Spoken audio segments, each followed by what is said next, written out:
नमस्कार विद्यार्थी हो। आज जो हमारा विषय है वो है नातेदारी की भूमिका या महत्व। नातेदारी एक सरल और आदिम समाजों में वास्तविक संस्था है। नातेदारी एक ऐसी छड़ है जिस पर एक व्यक्ति जीवन भर निर्भर रहता है। इसके व्यवहार को नियंत्रित करती है। नातेदारी का अध्ययन केवल रोचक ही नहीं है अपितु उपयोगी भी है। नातेदारी की भूमिका एवं महत्व को हम विभिन्न प्रकार से प्रकट कर सकते हैं। नंबर 1, विवाह एवं परिवार का निर्धारण। नातेदारी ये तय करती है कि एक व्यक्ति के विवाह का क्षेत्र क्या होगा, किस प्रकार का होगा। जब विवाह निषेध है, किसे मान्यता दें और किसे अमान्यता दी गई है। दूसरे शब्दों में अंतर्विवाह, बहिर्विवाह, समलिंग, विषमलिंग विवाह आदि का निर्धारण नातेदारी के आधार पर ही होता है। परिवार में रक्त एवं विवाह संबंध पर आधारित सदस्य पाए जाते हैं। दोनों ही प्रकार के सदस्यों को हम नातेदार कहते हैं।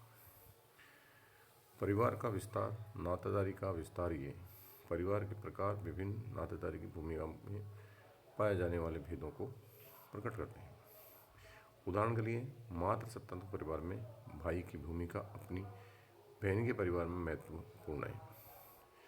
वहीं परिवार का संचालन करता है और वहीं सब प्रकार की आर्थिक क्रियाओं का केंद्र भी होता है। परिवार की शक्ति एवं सत्ता उसके हाथ में होती है। ऐसे परिवारों में महत्वपूर्ण भूमिका। दूसरा है वंश उत्तराधिकार एवं पदाधिकार का निर्धारण।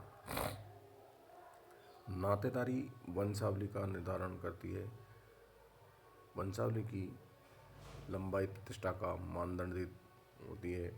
परिवार, वंश, गोत्र, भ्रातृदल, आदर्श नातेदारी के भूतकाल के वंश संबंधियों का ज्ञान व्यक्ति महसूस करता है कि वह इतिहास भी नहीं है वरन उसकी भी गहरी जड़ें हैं।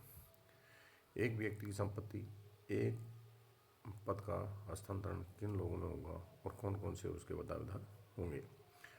नातेदारी के आधार पर ही तय होता है कि नातेदारी का प्रारंभिक अध्ययन वकीलों या विधि शास्त्रियों के द्वारा संभव है। इसलिए किया गया है कि अधिकांश दावे दायित्व, पितृ अधिकार, संविदा, पितृ बंधुता आदि ज्ञान का कर उन्हें कानूनी जमा पहचाने जा सकते हैं।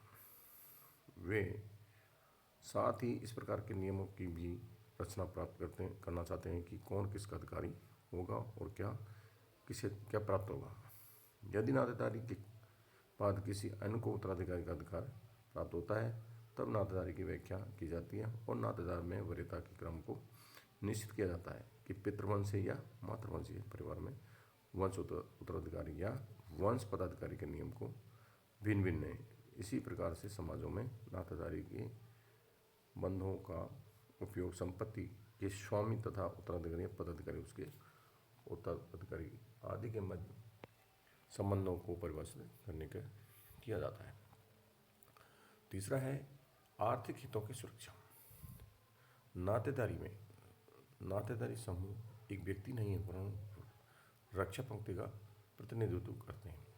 जब एक व्यक्ति संकट अथवा कठिनाई में होता है या जब उसे किसी आर्थिक कार्य की एवं सांस्कृतिक दायित्व में पूरा करना होता है तो संक्षेप में जब हम उसे परिवार में बाहर सहायता की आवश्यकता होती है तब वह अपने विस्तृत ध्यान नातेदारी समूह की ओर सहायता के लिए निहार करता है।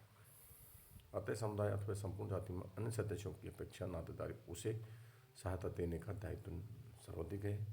वह भी इसी प्रकार के रिश्तेदारी से पारस्परिक दायित्वों के द्वारा बना होता है।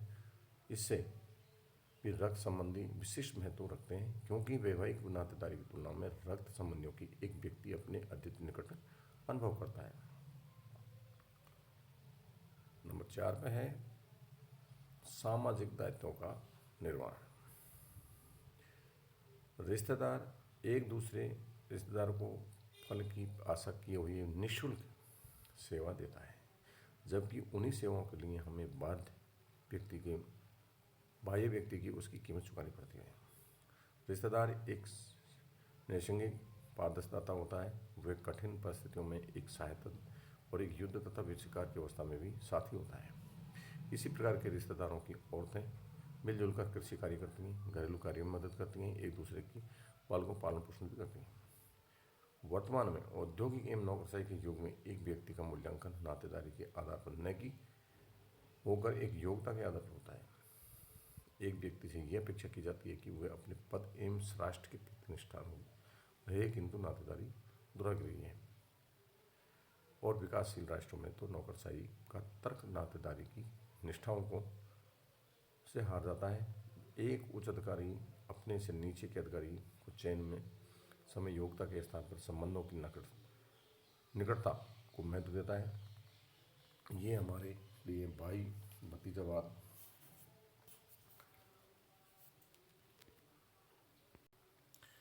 लेकिन उसके लिए एक नैतिक कर्तव्य है। वर्तमान गतिशील समाज में नातेदारों के संबंधों का विस्तार पिता पुत्र संबंधों से आगे महत्वपूर्ण नहीं है और इनमें भी घनिष्ठता की कमी है। फिर भी वृद्ध माता पिता के अकेले रहने और या सुरक्षा घरों में रखने की बात ग्रामीण एवं आदिवासियों को शिक्षा देने वाली एवं अनैतिक प्रतीक होती है।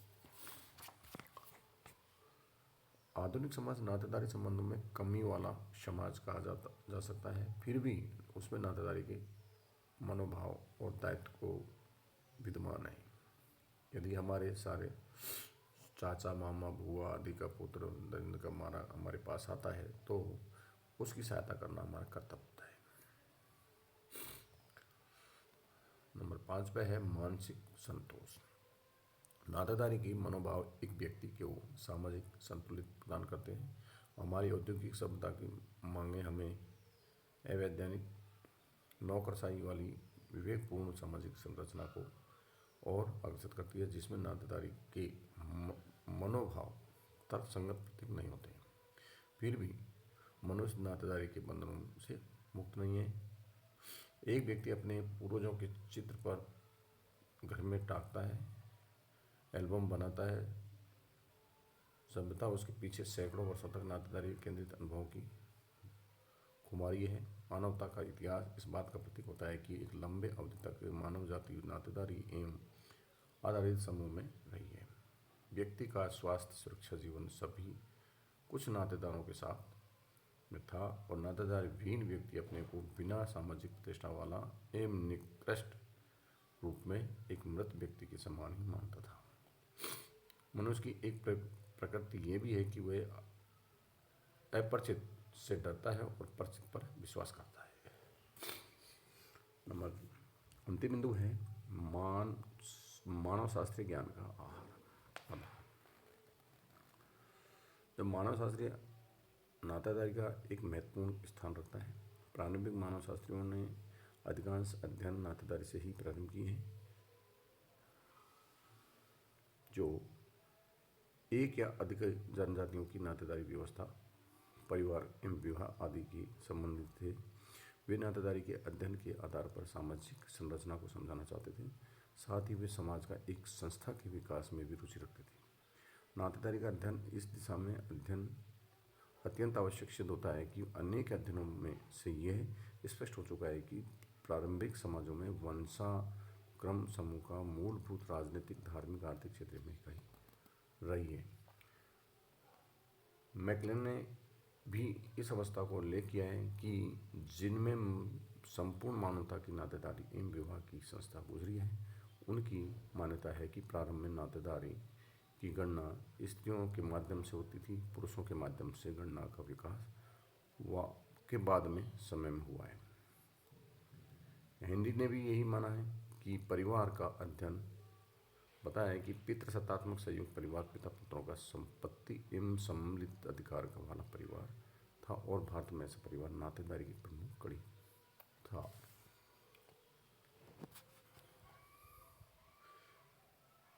विभिन्न समाजों में नातादारी के अध्ययन के महत्व का प्रकाश डालते हुए हमने एक निष्कर्ष निकाला है कि मानव शास्त्रों को ऐसे अध्ययन प्रेरित किए हैं जो इस प्रकार से नातादारी की व्यवस्था सर्वव्यापी है। अगला बिंदु, सभी मानव समाजों की संरचना में थोड़े बहुत अंतर के साथ नातेदारी व्यवस्थाएं हमेशा महत्वपूर्ण होती हैं। अगला बिंदु है, मानव शास्त्रियों ने जिन समाजों का परंपरागत रूप से अध्ययन किया उनमें अधिकतर नातेदारी व्यवस्था सामाजिक संगठन का एक महत्वपूर्ण सिद्धांत रहा है। अगला बिंदु है, नातेदारी व्यवस्थाएं अपेक्षाकृत रूप से अधिक सरलता से स्पष्ट की जा सकती है कि उसका विश्लेषण भी सरलता से समझाया जा सकता है। अगला बिंदु है, मानव शास्त्र में विभिन्न समाजों के अध्ययन से यही स्पष्ट हो जाता है कि नातेदारी एक अत्यंत महत्वपूर्ण संस्था है तथा यह संस्था सब समाज की संस्था से भी भिन्न है। इसमें सामाजिक मानव शास्त्रियों का ध्यान नातेदारी के अध्ययन की ओर आकर्षित किया है। अंतिम बिंदु है कि सामाजिक मानव शास्त्र में उद्भव से पूर्व एवं सामाजिक वैज्ञानिक ने समाज के विशिष्ट पक्षों का अध्ययन किया है। इन लोगों के नातेदारी व्यवस्था के अध्ययन की ओर ध्यान नहीं दिया है। मानव समाजशास्त्रियों ने इस अपेक्षित विषय के अध्ययन के प्रति अपनी रुचि दिखाई है। धन्यवाद।